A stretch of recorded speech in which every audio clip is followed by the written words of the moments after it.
перебайыз. Мерейтойыңызбен. Дорогие друзья, я по роду своей деятельности в первую очередь преклоняюсь перед ветеранами Великой Отечественной войны.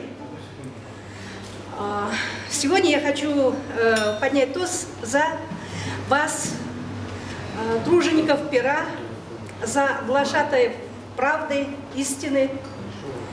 Мы, послевоенное поколение, выросли на произведениях великих русских поэтов Пушкина, Лермонтова, Абая. Более продвинутые из нас знают творчество Омар Хайяма. Знаю, что я не хочу прославлять сейчас всю пишущую братью, ну, во всяком случае, не людей из желтой прессы. Я хочу поднять тост и предлагаю всем поднять за вас, за тех, кто призван глаголом сжечь сердца людей, за ваше вечное, мудрое, светлое, за ваш труд.